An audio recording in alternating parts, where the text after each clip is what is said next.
Hello বন্ধুরা, আজ আমি যে ভিডিওটা করছি সেই ভিডিওতে আপনাদের দেখাবো যে কী করে বাড়িতে সোফা কাম বেড বা সাধারণ সোফা খারাপ হয়ে গেলে কী করে ঠিক করা যায়।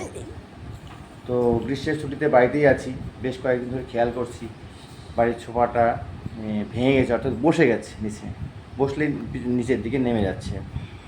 তো অনেক মিস্ত্রির খোঁজ করলাম, অনেকবারই দোকানে গেলাম, তো দেখলাম কোনো মিস্ত্রিরাই এই অল্প কাজের জন্য, মানে এই সাধারণ কাজের জন্য কেউ আসতে রাজি হচ্ছে না।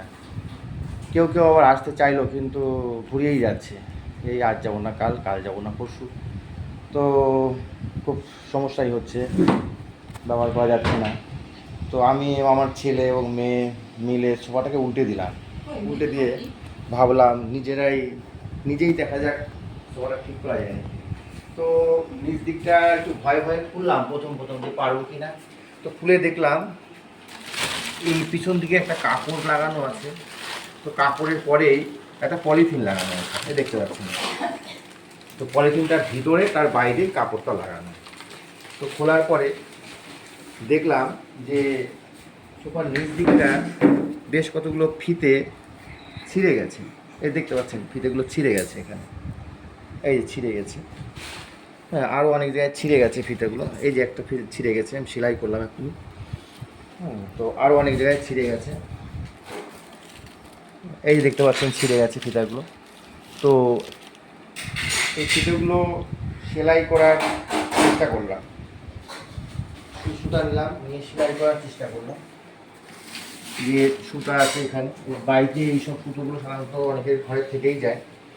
হ্যাঁ, এই হাতুড়ি নিলাম, নিয়ে কিছু টুকরো কাঠ, এগুলো ঘরে থেকে গেল, এবং কিছু তার কাটা নিয়ে আসলাম বাজার থেকে। নিয়ে এসে ভাবলাম দেখি তো করা যায় কি না।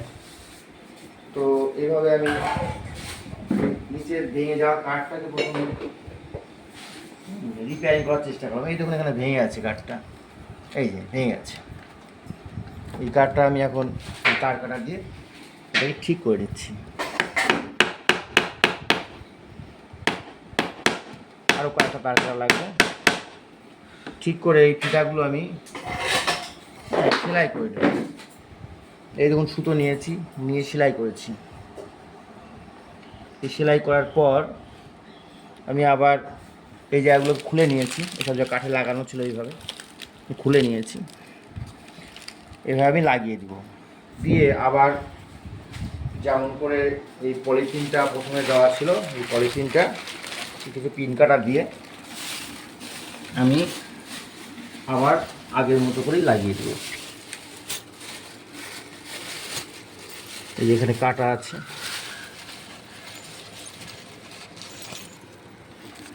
এই কাটাগুলো দিয়ে আমি আবার লাগিয়ে দেবো।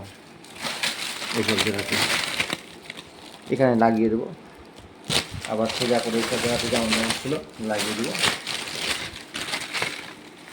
দিয়ে আবার এই কাপড়টা দিয়ে আমি আগের মতো করেই আবার রিপেয়ার করে নিব।